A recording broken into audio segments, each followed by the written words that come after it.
దేవుని యందు ప్రియమైన సహోదరి సహోదరులారా, దేవుని ప్రియబిడ్డలారా, మీ అందరికీ పునీత జోజప్ప గారి పండుగ శుభాకాంక్షలు అందిస్తూ, ముఖ్యంగా ఎవరెవరైతే జోజప్ప జోసెఫ్ అన్నటువంటి పేరు ధరించారో వారందరికీ మరి ముఖ్యముగా పండుగ శుభాకాంక్షలు అందిస్తూ, ఈనాటి ఈ పరిశుద్ధ వాక్య పరిచర్యకు మేమందరినీ ప్రేమతో ఆహ్వానిస్తూ ఉన్నాను.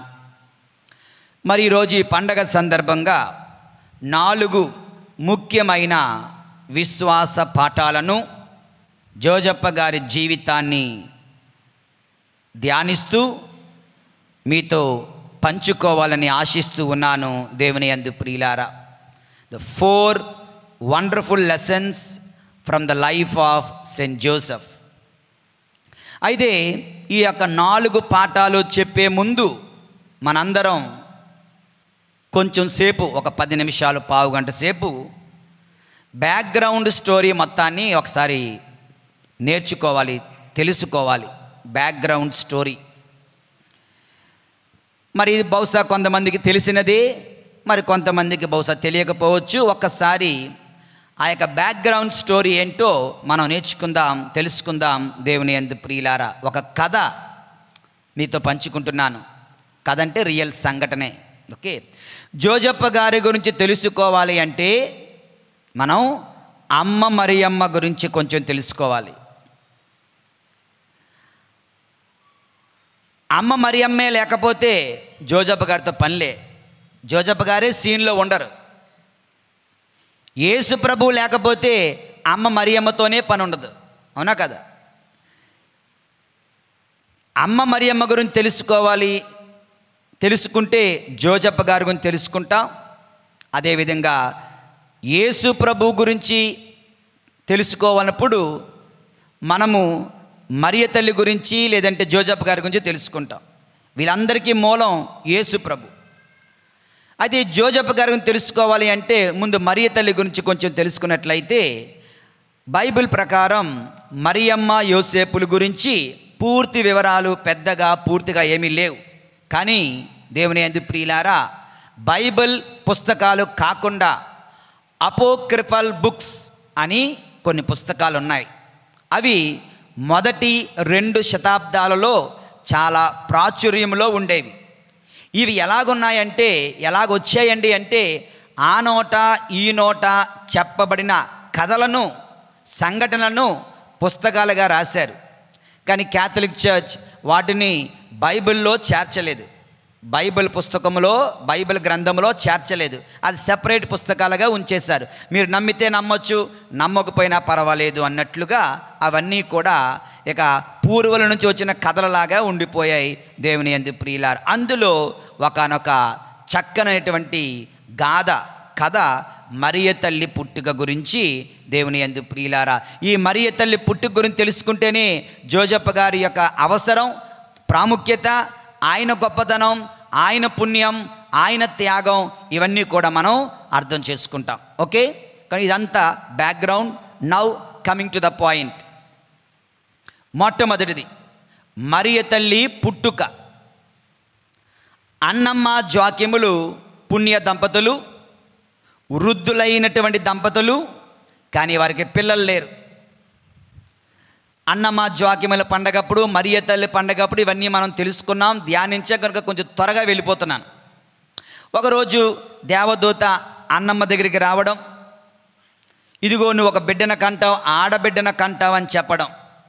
ఇది నేను ఎలా నమ్మడం అంటే, నేను నీకు చెప్పింది నీ భర్త వచ్చి నీకు చెబుతాడు, కావాలంటే చూచుకో అంటారు. సో భర్తను కలవడానికి అన్నమ్మ వెళ్తున్నారు. భర్త గురువు, అర్చకుడు. దేవాలయంలో దైవ దర్శనం, దేవదూత దర్శనం ఇచ్చి చెప్తున్నారు. అక్కడ భర్తకు కూడా జోక్యం అనే తండ్రికి, ఆయన కూడా ఈ యొక్క అన్నమ్మ దగ్గరికి వస్తున్నారు. వారిద్దరు కూడా బంగారు ద్వారము దగ్గర ఒకరినొకరు కలుసుకోవడం. ఆ సమయంలో ఇదిగో నాకు దేవదూత చెప్పింది అంటే నీకే కాదు నాకు కూడా చెప్పిందంటూ, so it is confirm. Annamma అబద్ధం ఆడలేదు, జోక్యం అబద్ధం ఆడలేదు అన్నట్లుగా వారిద్దరూ కూడా దేవుని యొక్క దర్శనం వలన, దేవదూత తెలియచేయడం వలన మరియ తల్లి పుట్టుకను వాళ్ళు విశ్వసించడం జరిగింది. అప్పుడు మరియ తల్లి ఆ అన్నమ్మ కడుపులో పడడం జరిగింది. దేవుని యందు ప్రియులారా, కొంచెం ముందుకు వెళితే ఆ యొక్క మరియ తల్లి జన్మించారు. జన్మించినప్పటి నుంచి దేవదూత చెప్పినట్లుగా ఈ యొక్క తల్లి గొప్ప కార్యము కొరకు లోకంలోకి వచ్చింది కనుక ఈమెను అత్యంత పవిత్రంగా పెంచి పెద్ద చేయాలి అనుకున్నారు. కానీ దేవదూత ఆజ్ఞ ప్రకారం ఈ బిడ్డను దేవునికి అంకితం చేయాలి. అంకితం చేయాలంటే కనీసం పాలు మాన్పించేంత వరకు అయినా సరే ఆ పసిబిడ్డ తల్లి దగ్గర ఉండాల్సిందే. కనుక అక్కడ ఉన్నటువంటి ఆ 2, 3, 4 సంవత్సరాలు కూడా తల్లిదండ్రులు ఉంటున్నంతకాలం కూడా దేవుని యందు ప్రియులారా ఆ ఇంటిలోనే హోలీ ఆఫ్ హోలీస్ అన్నట్లుగా ఈ గుడిలో ఈ ప్రాంతం మరింత పవిత్రమైనది కదా, అలాగే ఆ ఇంటిలో ఒక కొంచెం భాగం మరింత పవిత్రంగా చేసి మరియ తల్లిని అందులోనే ఉంచేవారంట.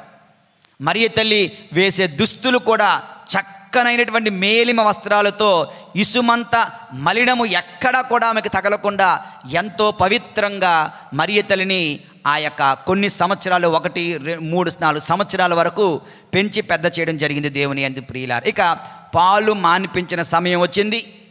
తన భోజనం తను స్వీకరిస్తుంది. దేవుడికి ఇచ్చిన మాట ప్రకారం ఏం చేయాలి?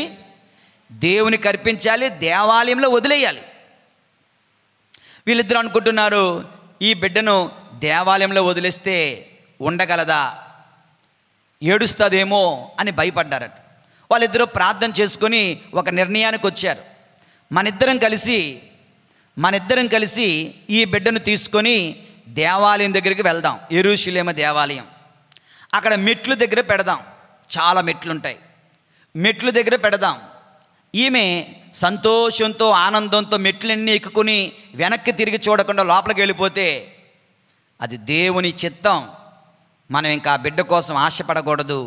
ఒకవేళ ఆ బిడ్డ ఏడుస్తూ నేను వెళ్ళను, నేను వెనక్కి వచ్చేస్తాను అమ్మా నాన్న అంటే అప్పుడు చూద్దాం అని వాళ్ళు బిడ్డను తీసుకొని ప్రార్థన చేసుకొని మరియ తల్లిని అక్కడ పెట్టారంట, యెరూషలేము మెట్ల మీద పెడితే ఎప్పుడైతే దేవాలయంలోనికి అడుగుపెట్టిన మొట్టమొదటి అడుగు నుంచే ఆ తల్లి ఆ చిన్న బాల మరియ ఎంతో ఆనందంతో ఆ మెట్లన్నీ ఎక్కుకుంటూ వెనక్కి కూడా తిరిగి చూడకుండా అమ్మా నాన్న వైపు తిరిగి చూడకుండా ఆమె దేవాలయానికి వెళ్ళడం, అక్కడ ముందుగా అవన్నీ ఏర్పాట్లు చేసినట్లుగా ఆ యొక్క యాజకులు ఆ బిడ్డను తమ బిడ్డగా దేవునికి అంకితము చేయబడిన పవిత్రమైన బిడ్డగా ఆమెను స్వీకరించడం జరిగింది. అక్కడ నుండి ఆమె దేవాలయంలోనే ఆమె బాల్యమంతా గడిపింది. దేవుని యందు ప్రియులారా, ఇంతలో వృద్ధులైన తల్లిదండ్రులు కదా, అప్పటికే పండు ముసలులు ఇద్దరు కూడా వారిద్దరూ చనిపోయారంట. కనుక ఈమెమయ్యారు, మరియ తల్లి అనాథ అయిపోయారు. దేవునికి చెందిన వాళ్ళు కానీ గురువుల యొక్క పెంపకములో నడిపింపులో దేవుని సేవలో ఆమె ఉన్నారు. ఇది ఆమె యొక్క పుట్టుక లేదా బాల్యము. దేవుని యందు ప్రియమైనటువంటి సహోదరి సహోదరులారా, యేషువా వందనం, యేషువా స్తోత్రం. Praise the Lord, praise the Lord, praise the Lord. ఇక పుట్టుక బాల్యం అయిపోయింది. తర్వాత స్టేజ్ అమ్మాయికి బాల మరియకు సుమారు 12 సంవత్సరాల ప్రాయం, అంటే ఆడవాళ్లకు అది మెచ్యూరిటీ సమయం వచ్చింది. ఆ యొక్క యెరూషలేము దేవాలయంలో యెహోవా దేవుని చట్ట ప్రకారం, మోషే చట్ట ప్రకారము ఆడవాళ్ళు వారి యొక్క ప్రత్యేకమైన సమయంలో ఆ ప్రదేశాల్లో ఉండకూడదు, గుడి మెట్లు ఎక్కకూడదు, గుడిని ముట్టకూడదు, దీన్ని తాకకూడదు, ఇటువంటి చాలా నియమ నిబంధనలు ఉన్నాయి. కనుక ఇంకా మెచ్యూర్ కాని సమయంలోనే త్వరగా ఈ బిడ్డ వయసుకు వస్తుంది కనుక త్వరగా ఈ బిడ్డకు పెళ్లి చెయ్యాలి అంటూ ఆ యొక్క గురువులందరూ కూడా ప్రధాన అర్చకునికి వెళ్ళి చెప్పడం జరిగింది. ఓకే, మరి అమ్మా నాన్న దగ్గర పంపించేద్దామంటే అమ్మా నాన్న చనిపోయారు కనుక వెనక్కి పంపించడానికి లేదు, ఎవరూ లేరు ఆవిడకి.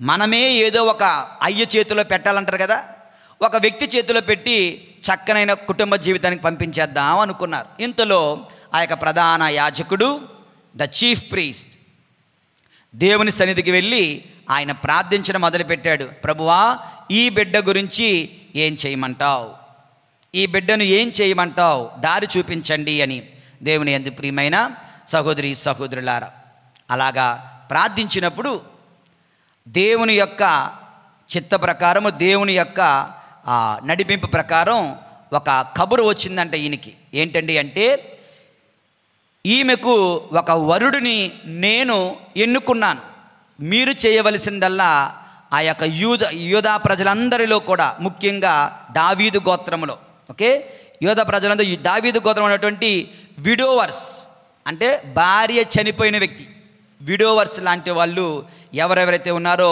వాళ్ళందరినీ కూడా వారి వారి కర్ర పట్టుకొని రమ్మనండి, నేను మీకు గుర్తు చూపిస్తాను అని దేవుడు చెప్పినట్లుగా తెలుస్తుంది దేవుని యందు ప్రియులారా. కనుక వాళ్ళు ఆ యొక్క ప్రచారం చేసి అనౌన్స్మెంట్ చేశారు.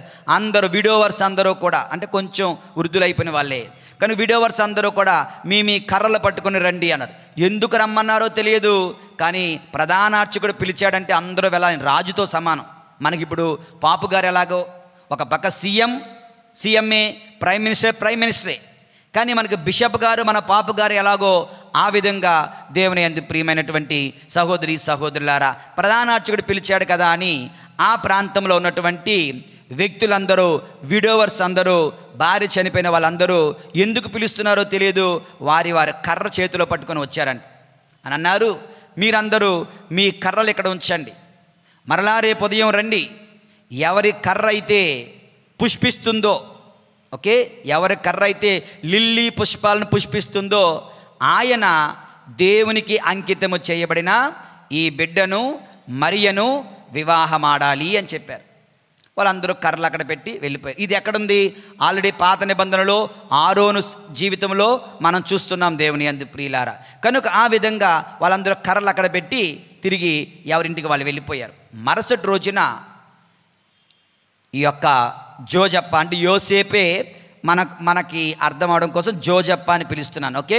జోజప్ప గారి కర్ర మాత్రం పుష్పించింది, లిల్లీ పువ్వులతో పుష్పించడం జరిగింది దేవుని యందు ప్రియులారా. అంటే దేవుడు ఎన్నుకున్న వ్యక్తి ఈయన అని క్లియర్గా అర్థమై ఆయన చేతిలో ఈ యొక్క మరియను పెట్టడం జరిగిందంట దేవుని యందు ప్రియమైన సహోదరి సహోదరులారా.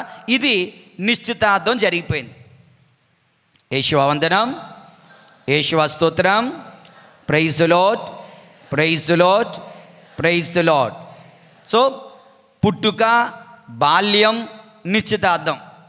పుట్టుక అన్నమ్మ జోకీముల దగ్గర, బాల్యం వాళ్ళ ఇంటిలో పవిత్రంగా, తర్వాత దేవాలయంకి రావడం, మెట్లకి వెళ్ళడం, అక్కడ దేవాలయంలో ఉండిపోవడం.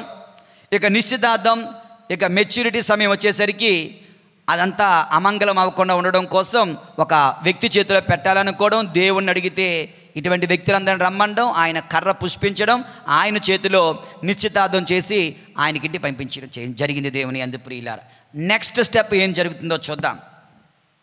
ఈ నిశ్చితార్థం రూల్స్ ఏమిటి తెలుసుకోవాలి. ఆ యూదా మత ప్రకారం, ఆచారం ప్రకారం నిశ్చితార్థానికి కొన్ని రూల్స్ అండ్ రెగ్యులేషన్స్ ఉన్నాయి.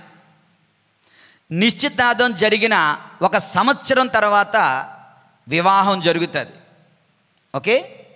మనకి ఈ రోజు నిశ్చితార్థం, రేపు పెళ్లి చేసేసుకుంటున్నారేమో మనకి, ఓకే. నిశ్చితార్థం జరిగిన 1 year తర్వాత పెళ్లి జరుగుతుంది.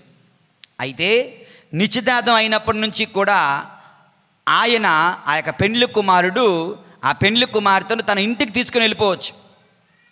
ఇద్దరూ కలిసి జీవించవచ్చు, కానీ కలిసి పడుకోకూడదు. వారిద్దరూ ఒకే ఇంటిలో ఉండవచ్చు, కానీ వారిద్దరి మధ్యన ఎటువంటి శారీరక సంబంధం ఉండకూడదు. ఆమె ప్రెగ్నెంట్ అవ్వకూడదు. ఇది వాళ్ళకి టెస్టింగ్ పీరియడ్ అన్నమాట. ఇది వారి యొక్క రూల్. అది అలా జరిగినట్లయితే చాలా పెద్ద సమస్య అవుతుంది, రాళ్లతో కొట్టి చంపడం జరుగుతుంది దేవుని యందు ప్రియులారా. కనుక జోజప్ప గారు మహానీతిమంతుడు, గొప్ప పరిశుద్ధుడు. కనుక ఆయన ఏం చేశారంటే మరియ తల్లిని తన ఇంటికి తీసుకుని వెళ్ళిపోయారు. తన ఇంటిలో సమస్త వసతులు కూడా సమకూర్చారంట. 1 సంవత్సరం పాటు జీవించడం కోసం కావలసిన అన్ని ఏర్పాట్లు చేశారంట. నేను ఎక్కడే ఉంటే ఎవరైనా ఉంటారు కదా, అమ్మలక్కలు నోరు సరిగ్గా ఉండదు కదా, ఎవరైనా అనవసరంగా ఈ యొక్క మరియను నిందిస్తారేమో, నా మూలంగా మరియకు ఎటువంటి చెడ్డ పేరు రాకూడదు అని చెప్పి ఆయన ప్రయాణానికై వెళ్ళిపోయాడు. వాళ్ళు ప్రయాణాలు చేస్తూ ఉంటారన్నమాట. కనుక నేను బయటకు ప్రయాణానికే వెళ్తున్నాను, దర్శనాలకు వెళ్తున్నాను, 1 సంవత్సరం తర్వాత కరెక్ట్గా పెళ్లి సమయానికి తిరిగి వస్తాను, అప్పుడు నేను నిన్ను పెళ్లి చేసుకుంటాను, నీకు ఎటువంటి ఇబ్బంది ఉండదు, అన్నీ ఏర్పాటు చేశాను అని చెప్పి ఆ తల్లిని కలలో కూడా ఆమె నా వలన ఆయనకు చెడ్డ పేరు రాకూడదని ఆయన ఏం చేశాడు, కర్ర పట్టుకొని ఆ దేశ సంచారానికి 1 సంవత్సరం పాటు జోజప్ప గారు వెళ్ళిపోయారంటే దేవుని యందు ప్రియులారా. నేను చెప్పాను కదా, ఇదంతా బైబిల్లో ఉన్నది కాదు, అపోక్రిఫల్ బుక్స్లో ఉన్నది. ఇదంతా కూడా ఆ నోట ఈ నోట వచ్చిన మాటలను కథలను పుస్తకంలో రాశారు. కంపల్సరీగా నమ్మాలని రూల్ లేదు, నమ్మితే నమ్మొచ్చు. ఇందులో అలాగని చెప్పి మన తల్లిదండ్రులు చెప్పిన మాటలు బైబిల్లో ఉండవు. అలాగని అమ్మా నాన్న చెప్పిన మాటలు అబద్ధమా? కాదు కదా. మీ తల్లిదండ్రుల గురించి మీ తాత ముత్తాతల గురించి బైబిల్లో లేదు, కానీ వాళ్ళు చెప్పిన కథలు వాళ్ళు చెప్పిన చరిత్ర అబద్ధం కాదు కదా. ఆ విధంగా దేవుని యందు ప్రియులారా, కనుక జోజప్ప గారు సంవత్సరానికి వెళ్ళిపోయారు కదా. ఎవరు మరియ ఇంట్లో ఎవరు ఉంటున్నారు? మరియ తల్లి ఒక్కరే హాయిగా అయిపోతుంది. సుమారు 6 నెలలు అయిపోయింది, 7వ నెల 8వ నెల అయిపోయింది, 9వ నెల వచ్చింది. దేవుని యందు ప్రియులారా, ఇక్కడ సమస్య ప్రారంభం. Problem arises. ఓకే, అసలైన సమస్య ఏంటంటే గాబ్రియెల్ సన్మంస్కుడు నిశ్చితార్థమైన కొన్ని నెలలకి వెంటనే వచ్చేలేదు, 9 నెలలకు సుమారు వచ్చారంటే దేవుని యందు ప్రియులారా. వచ్చి ఇదిగో నువ్వు బిడ్డన కంటావు. మరీ తల్లి బెంబేలు ఎత్తిపోతుంది. ఎందుకని? జోజప్ప గారు ఇంట్లో ఉంటే జోజప్ప గారి మీదకి వెళ్ళిపోద్ది. జోజప్ప లేరు, ఇప్పుడు నేను ఎవరితోనో పాపం చేసినట్టు అవుతుంది. ఇది ఎలా సాధ్యం? నేను పురుషుని ఎరుగను కదా.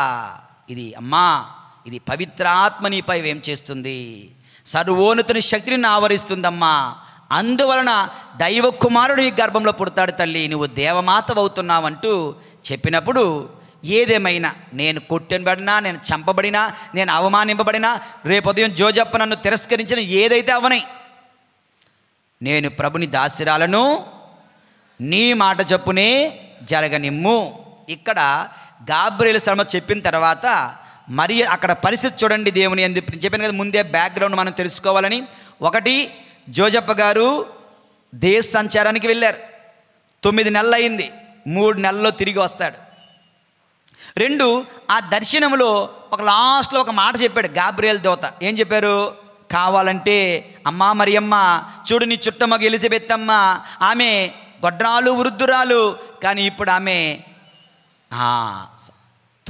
ఇది 6వ నెల, అంటే ఇంకెన్ని నెలలు ఉంది బిడ్డ పుట్టడానికి? 3. ఒక ప్రక్క తన చుట్టము వృద్ధురాలు ఆవిడ ఎన్ని బాధలు పడుతుందో, ఆవిడకి వెళ్ళి హెల్ప్ చేస్తే బాగున్ను ఒక ఆలోచన. 2, జోజప్ప ఏమో ఇక్కడ లేడు, అడిగి వెళ్దామంటే చెప్పి వెళ్దామంటే. 3, ఒకవేళ దేవుని యందు ప్రియులారా ఈ విషయాన్ని కొంచెం బంధువులకో చుట్టాలకో వాళ్ళకో వీళ్ళకో చెప్పి వాళ్ళందరినీ కన్విన్స్ చేసి వాళ్ళని నమ్మించి వెళితే బాగుంటుంది కదా. రేపు సడన్గా చూస్తే తప్పుగా ఊసులాడుకుంటారు కదా. ఇవన్నీ ఆలోచనలు జోజప్ప గారు లేకపోవడం, ఎలిజబెత్ అమ్మ అవసరంలో ఉండడం, ప్రజలకు ఏమీ తెలియకపోవడం, చెప్పాలనుకోవడం, ఈ సందర్భంలో ఈ యొక్క సందిగ్ధ అవస్థలో మరి తల్లి ఏమనుకున్నారంటే, ఏమైతే అవని, ఏం జరిగితే జరగని, నా బతికేమైతే అవని, నేను మాత్రం ఎలిజబెత్ అమ్మకు సహాయం చేస్తాను అంటూ యోదయ పర్వత ప్రాంతానికి ఆమె త్వరగా త్వరితముగా ఆమె అక్కడికి వెళ్ళి 3 నెలల పాటు సేవ చేసి, జాన్ ద బప్తిస్మ యోహాను పుట్టిన తర్వాత ఆ బిడ్డను మళ్ళా ఎలిజబెత్ అమ్మ చేతిలో పెట్టి ఇంటికి వస్తున్నారు. ఎన్ని నెలల తర్వాత? 3 నెలల తర్వాత. ఈవిడ ఇంటికి వచ్చేసరికి ఒక వ్యక్తి వస్తున్నారు. ఎవరు వస్తున్నారు? జోజప్ప గారు వస్తున్నారు. దేనికోసం వచ్చారు? పెళ్లి చేసుకోవడానికి. సంవత్సరం అయింది కదా.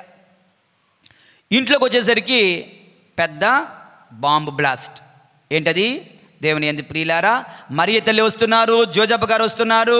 ఇక జోజప్పకు తెలుస్తుంది మరియా గర్భము దాల్చింది అని. ఈయనకి లేడుగా, అంటే అర్థం ఏంటి? మరియా తప్పు చేసింది, మరియా తప్పు చేసిందేమో, మరియా పాపము చేసిందేమో, మరియా పాపము చేసింది కనుకనే ఈ బిడ్డ ఇది ఈ విధంగా గర్భవతి అయింది కదా అంటూ బహుశా ఏంటమ్మా ఇది అని అడిగి ఉండొచ్చు. అడిగితే మరియతలు అంటున్నారు, ఇది నా వలన కాదు, ఇది దేవుని వలన వచ్చింది. నవ్వుతారా? ఎవరన్నా నవ్వుతారా? నమ్ముతారా?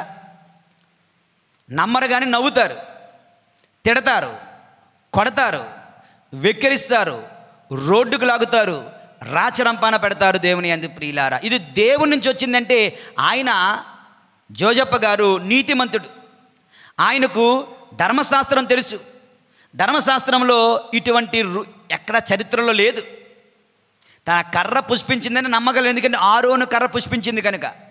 కానీ ఈమె పవిత్రాత్మ వల్ల గర్భము ధరించింది అంటే పాత నిబంధన మొత్తం చూస్తే ఎక్కడా కూడా పవిత్రాత్మ వల్ల గర్భము ధరించింది ఎవరూ లేరు. కనుక ఇతను నమ్మలేని పరిస్థితి.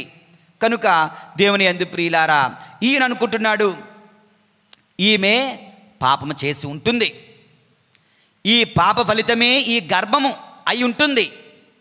ఇప్పుడు అతని ముందున్న రెండు దారులు.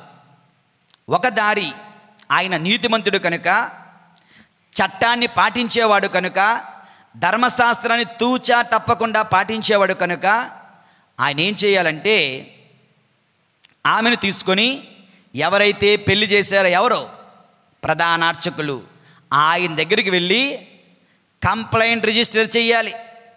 నువ్వు నాకు ఇచ్చిన అమ్మాయి ఉందే, నువ్వు అనుకున్నట్టు కాదు అంటూ చెప్పి వాళ్ళ చేతిలో పెడితే వాళ్ళు అందరిని పిలిచి నిలుచోబెట్టి మొట్టమొదటి రాయ జోజప్ప గారు ఇసిరి కొడితే తర్వాత అందరూ రాళ్ళు ఇసిరి కొట్టి చంపాలి. ఇది జోజప్ప గారికి ఉన్నటువంటి మొట్టమొదటి ఆప్షన్. అయితే దేవుని యందు ప్రియులారా, అలా చేసినందుకు జోజప్ప గారిని ఎవ్వరూ నిందించరు, ఎందుకని ఆయన చట్టాన్ని పాటిస్తున్నాడు. కానీ నాకు చట్టము కన్నా కరుణ ముఖ్యము అనుకున్నాడు, దయ ముఖ్యము అనుకు. రెండవది ఏంటంటే నేను ఈ రాత్రికి ఇక్కడ పడుకొని రేపు తెల్లవారుజామున ఎవ్వరు లెక్క ముందే, అప్పుడే పాపం వచ్చాడు కదా ప్రయాణం నుంచి, దేశ సంచ మళ్ళీ వెళ్ళిపోతా. అయితే ఇంతకుముందు వెళ్ళినప్పుడు 1 సంవత్సరంలో తిరిగి వచ్చాను. ఈసారి మరలా నా జీవితంలో నజరేతులు అడుగు పెట్టను. ఎక్కడికో వెళ్ళిపోయి ఎక్కడో బతికి ఎక్కడో చచ్చిపోతాను. దానివల్ల ఏమవుతుంది, అందరూ రేపు మరొక 6 నెలల్లో తెలుసుకుంటారు ఈమె నిండు గర్భిణి అని. మనవాడు వచ్చి వెళ్ళాడు కదా, అయితే ఇతని వల్లనే వస్తుందని క్లియర్గా ఆ నింద అంతా నా మీదకు వస్తుంది. ఆ పాపిష్టి వాడిని నేనవుతాను, మరియకు మాత్రం ఎవరు ఏమీ అనరు. మరి నేను ఇక్కడ ఉంటే నువ్వేనా అని అడుగుతారు.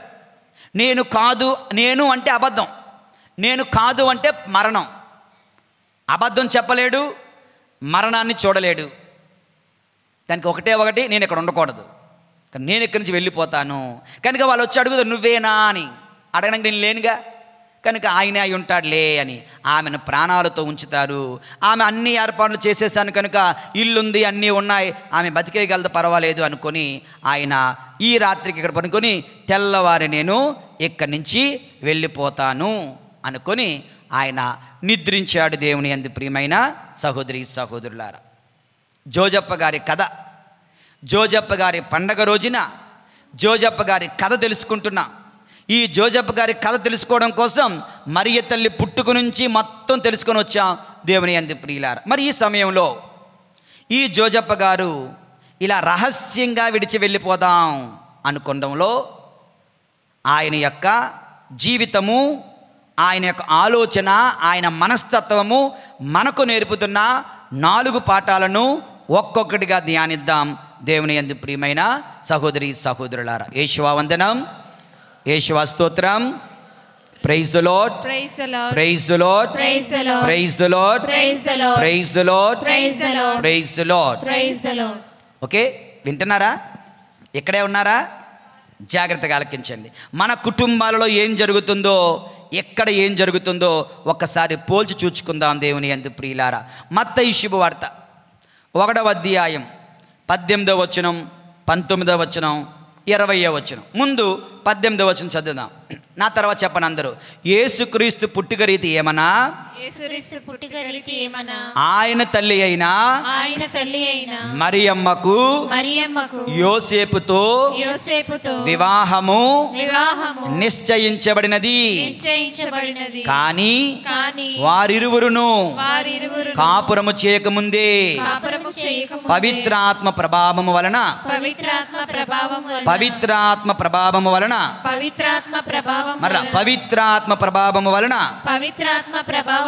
మరియమ్మ గర్భము ధరించినది. ఆమె భర్తయగు యోసేపు నీతిమంతుడగుటచే ఆమె భర్తయగు యోసేపు నీతిమంతుడగుటచే మరియమ్మను బహిరంగముగా అవమానింప ఇష్టము లేక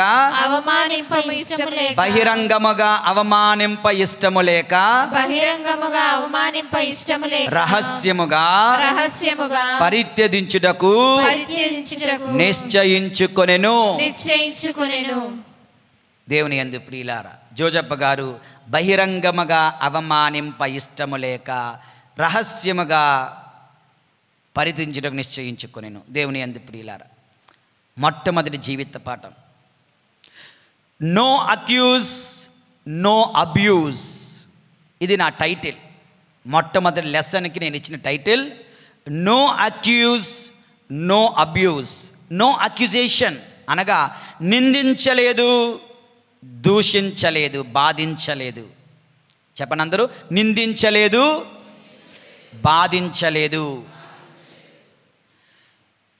Joseph had every right to abuse Mary and accuse Mary. Jojappa గారికి, యోసేపు గారికి సర్వాధికారాలు ఉన్నాయి.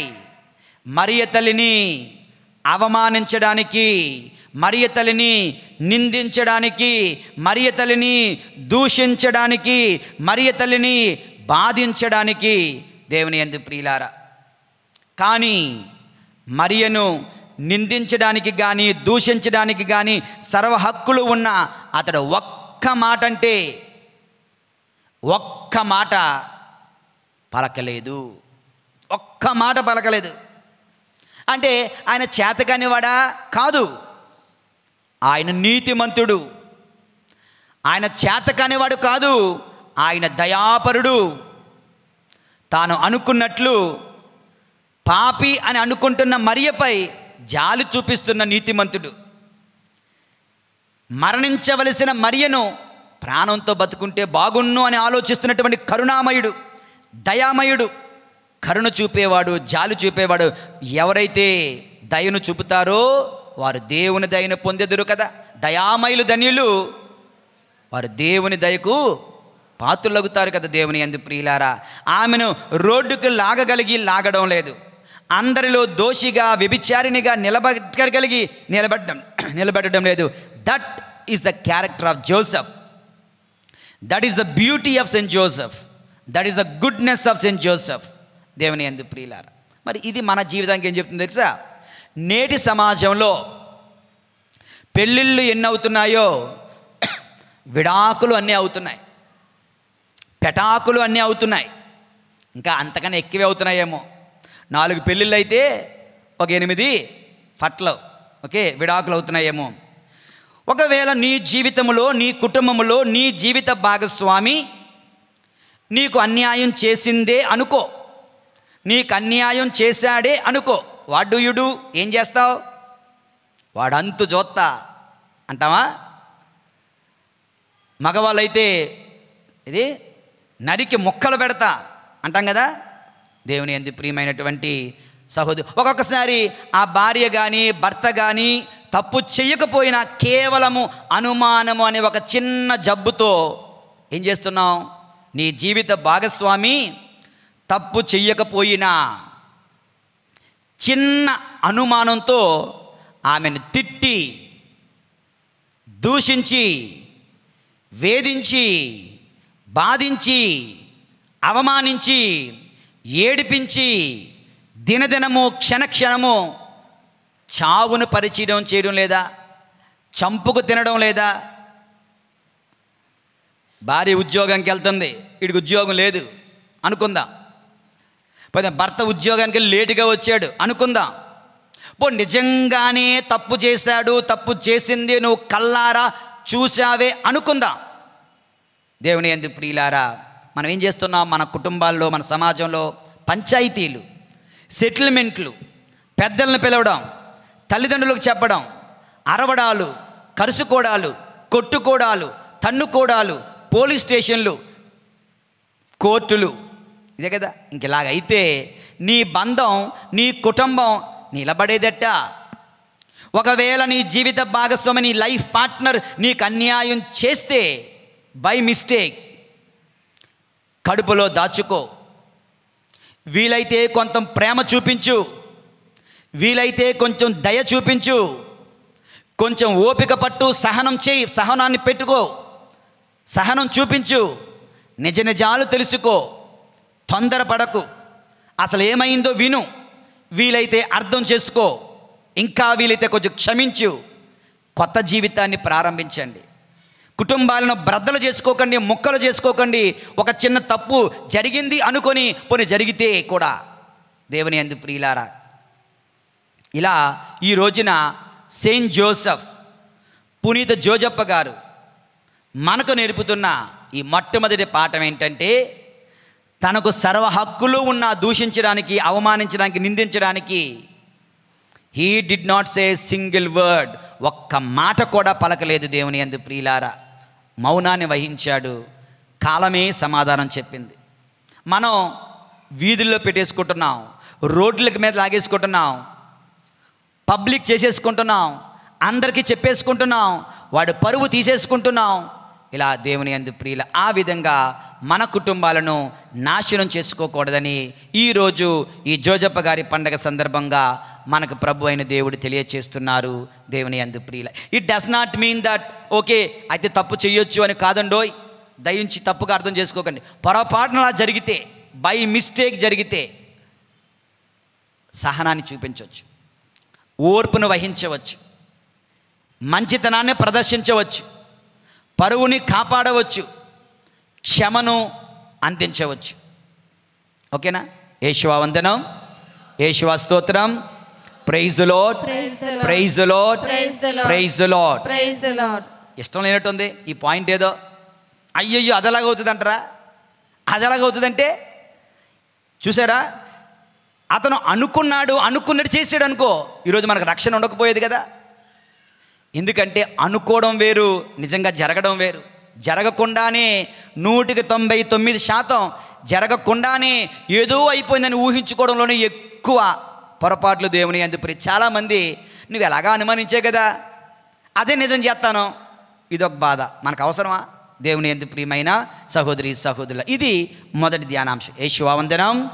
Praise the Lord, praise the Lord, praise the Lord, praise the Lord. ఇక రెండవ పాఠం దేవుని యందు ప్రియులారా, ఈ జోజప్ప గారు ఈ సంఘటన ద్వారా మనకు నేర్పుతున్న రెండవ పాఠం ఏంటో తెలుసా? Good decision leads to A better decision. అనగా మంచి నిర్ణయం మరింత మేలైన నిర్ణయాన్ని, జీవితాన్ని, ఫలితాన్ని అందిస్తుంది. మంచి నిర్ణయం మేలైనటువంటి జీవితానికి నాంది పలుకుతుంది. దేవుని యందు ప్రియులారా, మరలా 19వ వచనం చదువుకుందాం. ఆ తర్వాత చెప్పండి.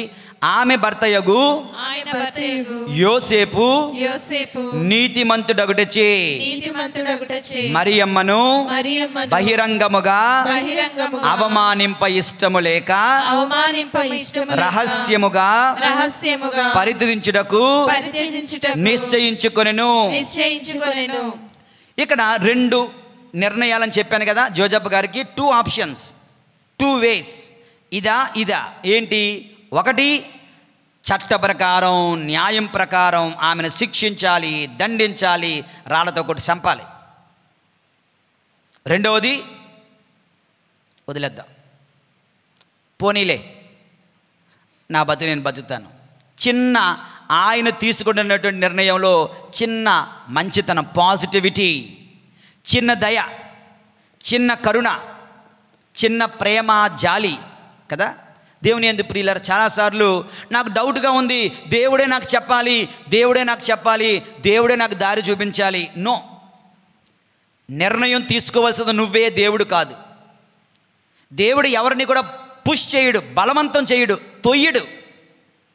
మొదటి అడుగు నువ్వు తీసుకో, తర్వాత దేవుడు నడిపిస్తాడు.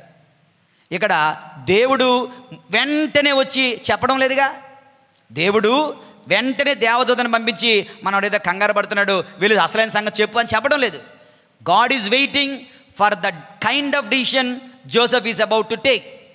జోసెఫ్ గారు ఏ నిర్ణయం తీసుకుంటారో దేవుడు చూస్తున్నాడు. ఒకవేళ జోసెఫ్ గనుక తప్పుడు నిర్ణయం తీసుకొని అలాగే వెళితే దేవుడే జోసెఫ్ గారిని శపించేవాడేమో. కానీ జోసెఫ్ తీసుకున్న నిర్ణయంలో మంచితనముతో నిండి ఉంది, అందులో కనికరము నిండి ఉంది, అందులో ప్రేమ నిండి ఉంది, అందులో దయ నిండి ఉంది, అందులో మరియ తల్లిని రక్షించాలన్నటువంటి ఆశ నిండి ఉంది. కనుక better decision leads to A better life, a good decision leads to a good life. ఆయన మంచి నిర్ణయం తీసుకున్నాడు. కనుక జోసెఫ్ గారి సందిగ్ధావస్థలో దయతో నిండిన నిర్ణయం, మంచితనముతో నిండిన నిర్ణయం, మంచి చేసే నిర్ణయం, స్వార్థము లేని, పగ తీర్చుకోలేని నిర్ణయం తీసుకున్నాడు. కనుక రహస్యంగా విడిచి వెళ్ళిపోతాను, తెల్లవారుజామున వెళ్ళిపోతాను అనుకున్నాడు. కనుక దేవుని యందు ప్రియులారా, దేవుడు తన దూతను పంపిస్తున్నాడు. నిద్రలో, కలలో దేవుడు తన దూతను పంపిస్తున్నాడు.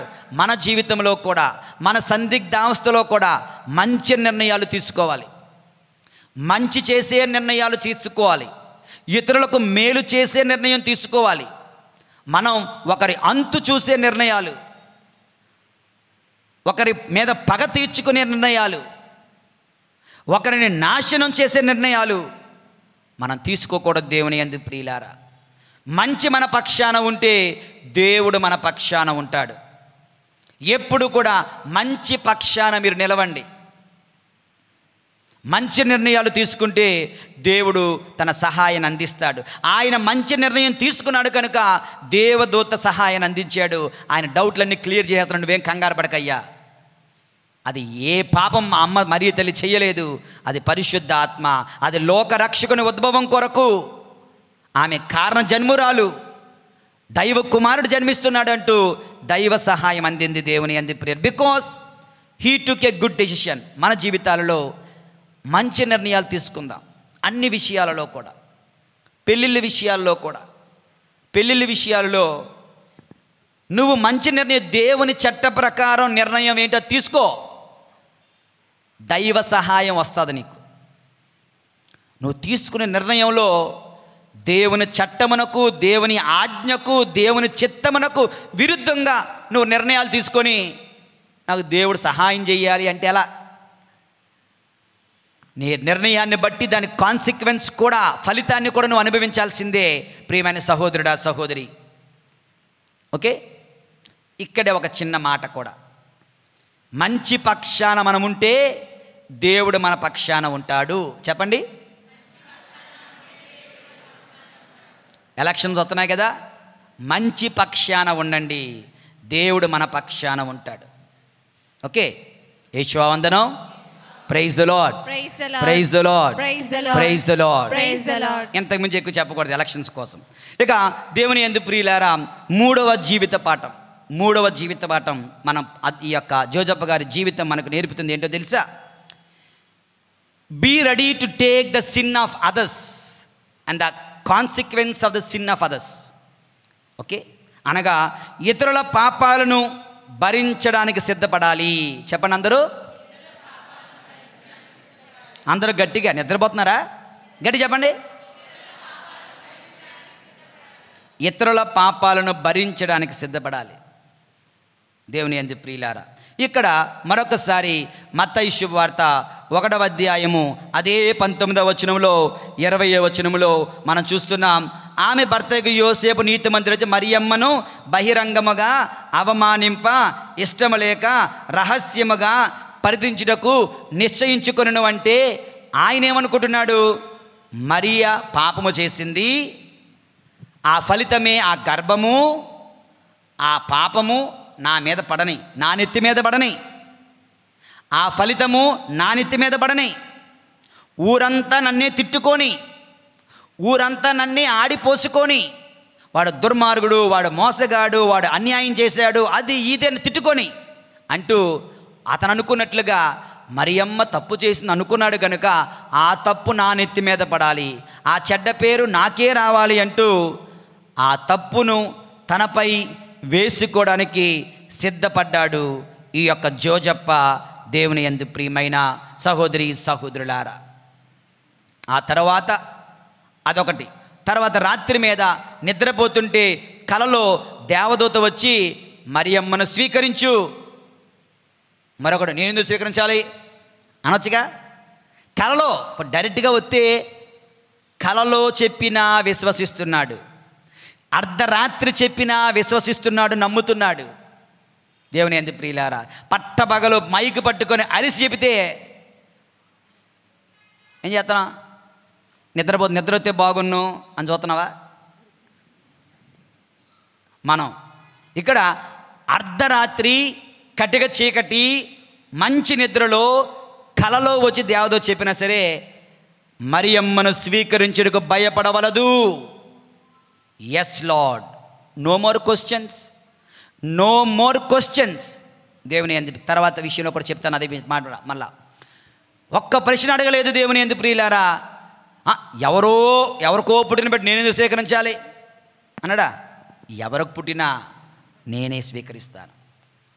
I take that sin if it is sin, I take that consequence of sin, the child if it is a consequence of the sin అని చెప్తూ దేవుని యందు ప్రియుల ఇతరుల పాపాలను మనపై వేసుకోవడమే గొప్ప పుణ్యం. ఎవడండి నీతిమంతుడు అంటే ఇతరుల తప్పిదాలను తన మీద వేసుకునేవాడే నీతిమంతుడు. దేవుని యందు ప్రియులారా, యేసు ప్రభు ఎందుకు అంత నీతిమంతుడయ్యాడంటే సర్వలోక పాపములను తాను భరించాడు. సర్వలోక పాప ఫలితము, శిక్షను, మరణాన్ని ఆయన అనుభవించాడు కనుక ఆయన అంత పవిత్రుడయ్యాడు. దేవుని యందు ప్రియులారా, ఇతరుల పాపాలను మన నెత్తి మీద వేసుకోగలగాలి, ఇతరుల పాప ఫలితాలను మనం స్వీకరించగలగాలి. అంటే ఇతరుల కొరకు మనము బాధలు పడడానికి సిద్ధపడాలి. ఎగ్జాంపుల్ చెప్తాను, జాతకాలు ఆలకించండి. బైబిల్ గ్రంథంలో ఒక సంఘటన, నాబాలు అనే ఒక పిసినారివాడు ఉన్నాడు. ఏం చేస్తాడు నాబాలు? గొర్రెల ఉన్ను కత్తిరిస్తున్నాడు. అంటే మనకి పంట కాలం ఎలాగో గొర్రెల ఉన్నిని కత్తిరించడం పంట కాలం. వాళ్ళకి పెద్ద పండగ చేస్తూ రకరకాల భోజనాలు వండించి అందరికీ వండి పెడుతున్నాడు. దావీదు అతని చిన్న సైన్యంతో దేశ దిమ్మరై తిరుగుతున్నాడు. ఆకలిగా ఉంది దావీదుకి, మహారాజుకి, దేవుని అభిషిక్తుడికి ఒక కబురు పంపించాడు. ఇదిగో ఇన్ని సంవత్సరాలు మేము ఇక్కడ ఉన్నాం, మా సైనికులు ఎప్పుడు నీ గొర్రెలను దొంగలించలే. మామూలుగా సైనికులు గొర్రెలను దొరికితే చంకలపడి నిలిపోతారు, కోసుకొని తినేస్తారు. కానీ నా సైనికులు నీ గొర్రెలను ఎప్పుడూ దొంగలించలే, నీ పంటలను నాశనం చేయలే, నీకు ఎటువంటి నష్టం తీసుకొని రాలేదు. ఇప్పుడు నువ్వేదో పండగ చేస్తున్నావు కదా, మేమందరం ఆకలితో ఉన్నాం, మాకు కొంచెం భోజనం పెడతావా అంటే పచ్చి బూతులు, బండ బూతులు తిట్టి వెనక్కి పంపిస్తాడు. పిసినారోడు కదా. దావీదుకు మహా కోపం వచ్చేస్తాడు. మహావీరుడు దావీదు తన పరివారంతో కత్తి పట్టుకొని నాబాలను ముక్కలు ముక్కలుగా నరుకుదామని బయలుదేరాడు. ఈ విషయాన్ని తెలుసుకున్నటువంటి ఒక అబీగాయేల్ అనే భార్య, నాబాలు భార్య, ఈ విషయాన్ని తెలుసుకొని గాడిదలను తీసుకొని గాడిదల మీద అన్ని రకాల వస్తువులను, డబ్బు లేదంటే వస్త్రాలను, భోజన పదార్థాలను, అన్ని కానుకలను తీసుకొని భర్తకు తెలియకుండా వెళ్ళి దావీదు సైన్యంతో వస్తుంటే అక్కడికి వెళ్ళి దావీదు ముందు సాష్టాంగ ప్రమాణం చేసి, అయ్యా నా భర్త పిసినారి, మూర్ఖుడు, ఏం మాట్లాడాలో ఎలా మాట్లాడాలో తెలియదు, అతన్ని క్షమించండి అను తన భర్త తప్పును, పాపాన్ని తన నెత్తి మీద వేసుకొని క్షమాపణ అడిగింది. ఇతరుల తప్పిదాలను మన నెత్తి మీద వేసుకోవడం అంటే ఏంటో చెప్తున్నాను. మరియమ్మ తప్పు చేస్తే ఆ నింద నాకు రాని అనుకున్నాడు జోజప్ప. మానవులందరూ పాపము చేస్తే ఆ శిక్ష నేను అనుభవిస్తాను అంటున్నాడు యేసయ్య. నాబాలు భర్త తప్పు చేస్తే అబీగాయిలు తన మీదే వేసుకుంటుంది ఆ గొప్ప భార్య. ఓకే, మన జీవితానికి వద్దాం. దేవుని యందు ప్రియులారా, ఉదాహరణకి ఏంటమ్మా పాటలు సరిగ్గా పాడలేదు అన్నాం అనుకో, ఇంక ఈవిడ వల్లే తోయేస్తాడు డెవలప్ మీద. ఏమ్మా డెకరేషన్ బాగలేదు అన్నావు అనుకో, అలా ఆవిడ వల్లే డెకరేషన్ బాగాలేదు. ఏరా మైక్ సరిగ్గా పని చేయలేదు అన్నావు అనుకో, అలా ఆడి సరిగ్గా ఏదో నొక్కేసాడు, తిప్పేసాడు, నేను కాదు. అంటే మనకు అర్థమయ్యే ఎగ్జాంపుల్ చెప్తున్నాను అంతే. వాళ్ళు చేశారని కాదు, వాళ్ళు చెయ్యట్లేదు, నేను మీకు అర్థం అవడం కోసం. మన ఇంటికి వచ్చేద్దాం. నేను వచ్చా మీ ఇంటికి, ఇల్లు అంతా గందరగోళంగా ఉంది. ఏంటి ఇల్లు ఇలా పెట్టారు అన్నాను అనుకో, భర్త అంటాడు, మా ఆవిడ ఉందే ఎందుకు పనికిరాదండి, సోమరిపోద్దండి అని ఆయన. ఈవిడ అంటుంది, నువ్వేం తక్కువ, నువ్వు ఎప్పుడైనా సాయం చేసావా నాకు. ఈవిడ ఏం జరుగుతుంది, ఆవిడేమో ఈయన మీద, ఈయనేమో ఆవిడ మీద. ఎవరూ కూడా ఒకరి బలహీనతలను మరొకరు భరించడానికి సిద్ధంగా లేరు. ఇంకొకరు నేను నెట్టేయడానికి సిద్ధంగా ఉన్నాం కదా. దేవుని యందు ప్రియమైన సహోదరి సహోదరులారా, ఒక ఎగ్జాంపుల్ చెప్తాను. దేవుని యందు ప్రియులారా, రియల్గా జరిగిన సంఘటన. ఒక రిట్రీట్ సెంటర్లో ఒక భార్యాభర్తలు రిట్రీట్ సెంటర్కి వడకానికి, వారం రోజులు వడకానికి వెళ్ళారంట, డివైన్ రిట్రీట్ సెంటర్కి. వెళ్తే భార్యాభర్తలకి ఒక గొడవ వచ్చింది. భార్యాభర్తలు తిట్టుకుంటున్నారు, 2 పిల్లలు ఉన్నారు వాళ్ళకి. ఈ తిట్టుకోవడంలో ఏమైంది, భార్య మహా కోపంతో నా బిడ్డను ముట్టుకోవద్దు అన్నదంట. అంటే నీ బిడ్డ ఎలాగవుతాడు, నాకు కూడా బిడ్డే కదా అన్నాడట.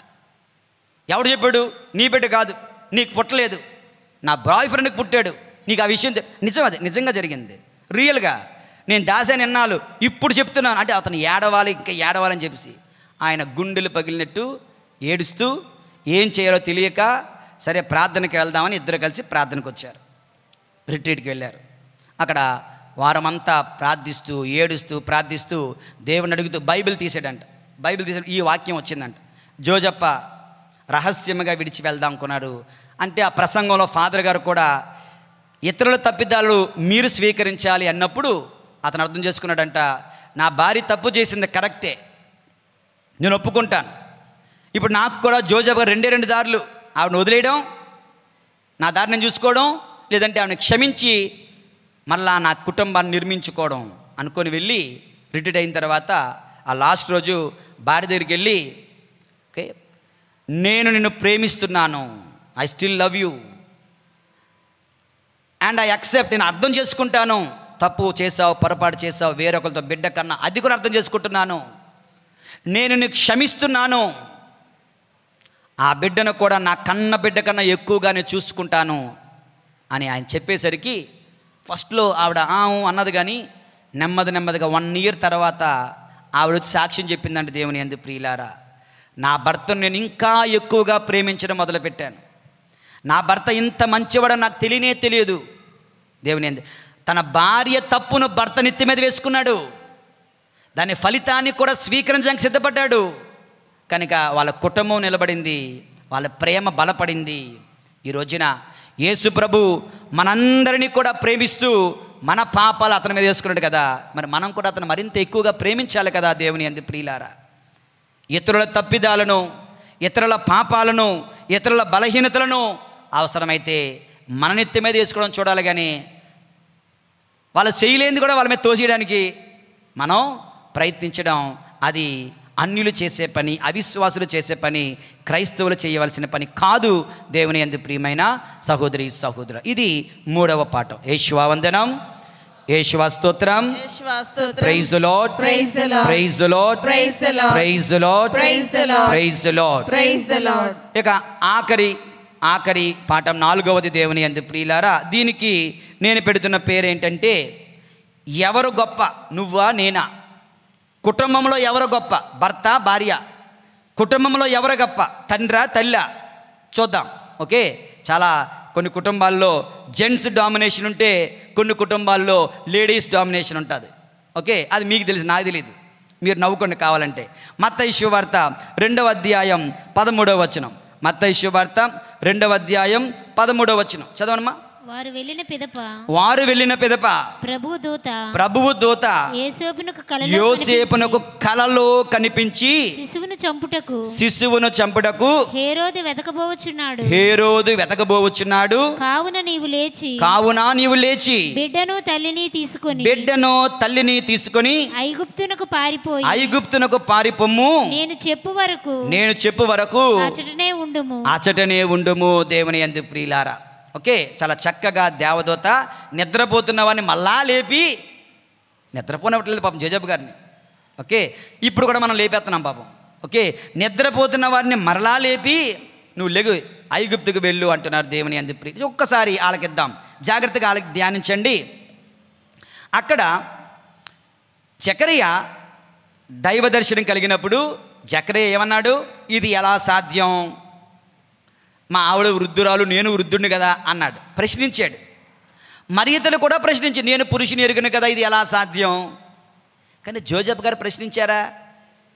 కనీసం నిద్ర నుంచి లేచిన తర్వాత ప్రశ్నించారా? జోసెఫ్ యొక్క విశ్వాసం అమోఘమైనది. Add just blind belief. దేవుడు ఏం చెబితే అది గుడ్డిగా, పూర్తిగా, మనస్ఫూర్తిగా విశ్వసించి విధేయించిన వాడు ఆ జోజప్ప గారు. దేవుని యందు ప్రియులారా, he didn't question God at all. దేవుని యందు ప్రియులారా, ఓకే. తరువాత విషయం, ఇక్కడి నుంచి మనవాడు జోజప్ప గారు లేచి, ఆ మరియతల్లి పడుకున్నారేమో, మరియా లెగు, లేచారు. బిడ్డను తీసుకుని మనం ఐగుప్తుకి వెళ్ళాలి, ఈ అర్ధరాత్రే, పద బయలుదేరదాం అంటే ఒక విధంగా మరియ తల్లి నీలాంటిదో అనుకో, మనలాంటిది అనుకుందాం, ఏం చేస్తారు? ఏంటి ఈ అర్ధరాత్రి మీద దేవుడు నీకు కనిపించాడా? నేను నమ్మాలా? నేను దేవుని వరముల చేత నిండిన మరియమ్మని, ఐఎమ్ ఫుల్ ఆఫ్ గ్రేస్. నువ్వు కాదు కదా, అవునా కదా? దేవుడు కనిపిస్తే నాకు కనిపించాలి, నీకెందుకు కనిపించాడు? దేవుడు కనిపిస్తే నాతో మాట్లాడాలి, నీతో ఎందుకు మాట్లాడాలి? నేను దైవ కుమారునికి తల్లిని, నేను దేవమాతను, నువ్వు కాదు కదా. నేను మహాపరిశుద్ధురాలని, నా కొడుకు కూడా పరిశుద్ధుడే, నువ్వు మా అంత పరిశుద్ధుడు కాదు కదా. ఇలా మాట్లాడి ఉండవచ్చు కదా, దెర్ ఇస్ ఎ ఛాన్స్, అవునా కదా? మనమైతే మాట్లాడతాం, తిరుగులేదు. నువ్వు ముందు వచ్చావు, నేను ముందు వచ్చానా? నువ్వు గొప్ప, నేను గొప్ప, అందుకే ఎవరు గొప్ప, నువ్వా నేనా అని అడిగి ఉండేవాళ్ళమేమో దేవుని యందు ప్రియులారా. కానీ మరియ తల్లి, she did not say single word. భర్త చెప్పాడు, పద వెళ్దాం. ఎందుకని అంటే, very importantly note this point, husband is the head of the family, versus wife is the heart of the family. I repeat, okay, husband is the head of the family, కుటుంబానికి తల వంటి వాడు భర్త, తండ్రి. Wife is the heart of the family, అనగా గుండెకాయ లాంటిది భార్య లేదంటే తల్లి. దేవుని యందు ప్రియులారా, బైబిల్లో ఒక మంచి ఎగ్జాంపుల్ ఉంది. దేవుడు ఆదాము యవ్వములను ఈ చెట్టు పండు తినొద్దు అన్నారు. ఎవరు తిన్నారు? ఫస్ట్ ఎవరు తిన్నారు చెప్పండి? ఎవరు తిన్నారు? యవ్వమే. ఇప్పుడు తర్వాత మనవాడు కూడా తిన్నాడు. తిన్న తర్వాత దేవుని యందు ప్రియులారా, దేవుడు వచ్చి లెక్క ప్రకారం, రూల్ ప్రకారం, లాజిక్ ప్రకారం దేవుడు ఎవరిని ఫస్ట్ అడగాలి? ఎవరు ఫస్ట్ తప్పు చేస్తే వాళ్ళనే కదా అడగాలి. ఏమ్మా, ఏమమ్మా, ఎందుకు తిన్నావు నువ్వు అడగాలి కదా. కానీ దేవుడు ఎవరిని అడుగుతున్నాడు? పాపం ఆదాము నీవెక్కడా? ఎందుకంటే ఈ కుటుంబంలో, ఆదాము ఏవమ్మల కుటుంబంలో హెడ్ ఎవరు? ఆదామే. Is the head. కనుక భార్య తప్పు చేసిన భర్త రెస్పాన్సిబిలిటీ తీసుకోవాలి, బిడ్డలు తప్పు చేసిన భర్త తండ్రి రెస్పాన్సిబిలిటీ తీసుకోవాలి. Because he is the head of the family.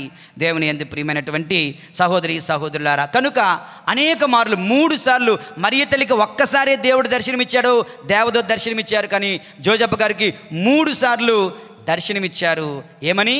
ఇదిగో నువ్వు బిడ్డను స్వీకరించు, మరియ తల్లిని స్వీకరించు, కంగారు పడకు. రెండవసారి చంపడానికి చూస్తున్నారు, ఐగుప్తుకు వెళ్ళిపో.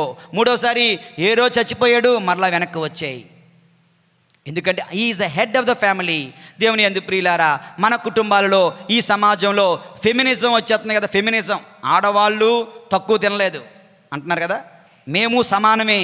నో, ఇన్ ద ఫ్యామిలీ, కుటుంబంలో there is no equality, there is only కాంప్లిమెంటాలిటీ.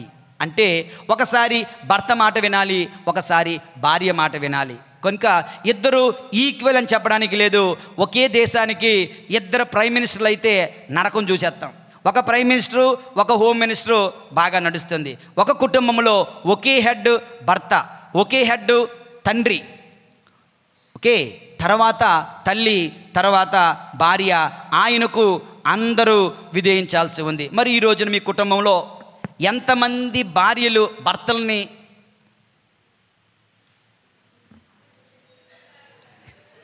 హింసిస్తున్నారా? నాకు తెలియదు మరి. ఓకే, ఎంతమంది భార్యలు నేను చెప్పిందే చెయ్యాలి, నేను చెప్పిందే జరగాలి, నేను అనుకున్నదే జరగాలి, నేను చెప్పింది తెమ్మందే తేవాలి, ఇలాగ అంటున్నారా? No, you don't take the lead. The lead is always Adam, not Eve. దేవుని యందు ప్రియమైన సహోదరి, భర్తలకు విధేయించి జీవించడం మంచిది అంటూ దేవుని వాక్యం సెలవుస్తుంది. హెబ్రీయులకు రాయబడిన లేఖ 13వ అధ్యాయము 17వ వచనంతో ముగిద్దాం. హెబ్రీయులకు రాయబడిన లేఖ 13వ అధ్యాయము 17వ వచనం. హెబ్రీయులకు రాయబడిన లేఖ 13వ అధ్యాయము 17వ వచనం. నాయకులకు విధేయులై, నాయకులకు పెద్దలకు విధేయులై వారి ఆజ్ఞలను పాటింపుడు వారి సేవకులను గూర్చి వారు దేవునికి లెక్క చెప్పుకోవలసిన వారి వలె వారు మీ ఆత్మలను కనిపెట్టుకుని ఉన్నారు. మీరు వారికి విధేయులై ఉన్నచో వారి వారి కర్తవ్యమును సంతోషముగా నెరవేర్తురు. లేదండి, నీ భర్తకు సంతోషం ఉండదు. ఓకే, వారు సంతోషంగా వారి బాధ్యత నెరవేర్చాలి అంటే మీరు అతనికి విధేయించి, కానిచో తమ పనిని విషాదంతో చేయుదురు, అప్పుడు అది మీకు నిష్ప్రయోజనమవును. భార్యలారా భర్తలకు విధేయించండి, భర్తలారా భార్యలను ప్రేమించండి. అమ్మ మరియమ్మ దేవమాత అయిన, దైవ కుమారునికి తల్లి అయిన, అమలోద్భవి అయిన, పాపరహితోద్భవి అయిన, మహాపరిశుద్ధురాలైన జోజప్ప గారికి విధేయించారు. అదేవిధంగా కుటుంబంలో భర్తకు, తండ్రికి విధేయించి పరిశుద్ధ కుటుంబ జీవితాలను జీవించాలని కోరుతూ ఉన్నాను. ఈరోజు ఈ జోజప్ప గారి పండగ సందర్భంగా మరియ తల్లి పుట్టుక నుంచి ఒక మంచి కథను మనం తెలుసుకొని ఈ యొక్క బైబిల్ వాక్యానికి వచ్చాం. మత్తయి సువార్త 1:18, 19, 20. జస్ట్ 18, 19 2 వచనాలనే మనం ధ్యానించాం. దాని ద్వారా 4 పాఠాలు మనం నేర్చుకున్నాం. దేవుని యందు ప్రియులారా, నో అక్యూజ్, నో అబ్యూస్. నిందించకండి, దూషించకండి, బాధించకండి. నీ జీవిత భాగస్వామి పొరపాటున తప్పు చేసినట్లయితే. రెండవది, దేవుని యందు ప్రియమైన సహోదరి సహోదరులారా, మంచి నిర్ణయం తీసుకోవలసిన బాధ్యత నీదే. దేవుడు మిగిలిన సహాయాన్ని అందిస్తాడు జోజప్ప గారిలాగా. మూడవది, ఇతరుల పాపాలను, బలహీనతలను, తప్పిదాలను మన భుజాలపై వేసుకున్నవాడే అసలైనటువంటి నీతిమంతుడు జోజప్పలాగా, యేసు ప్రభులాగా. దేవుని యందు ప్రియులారా, ఇక నాలుగవది, కుటుంబంలో ఎవరు గొప్ప అనుకోవద్దు. దేవుడు పురుషుణ్ణి తండ్రిగా, ఒక పెద్దగా నియమించాడు. తలలాంటి వాడు పురుషుడు, గుండెకాయ లాంటిది భార్య, స్త్రీ. కనుక తల లేకున్నా పని జరగదు, గుండె లేకున్నా పని జరగదు. రెండు కలిసి పని చేస్తేనే అది మంచి కుటుంబం. మంచి శరీరం ఆరోగ్యంగా ఉన్న కుటుంబం ఆరోగ్యంగా, సంతోషంగా ఉంటుంది. అటువంటి జీవితాన్ని మీరు అందరూ జీవించాలని ఆశిస్తూ, పునీత జోజప్ప గారి ప్రార్థనా సమయం ఎల్లప్పుడూ మనందరితో ఉండాలని కోరుకుంటూ ఈ యొక్క దివ్య పూజాబలిలో పాలు పంచుకుందాం. పరిశుద్ధుడైన దేవుడు మనల్ని దీవింతురుగాక. పితా, పుత్ర, పరిశుద్ధ ఆత్మ నామమున.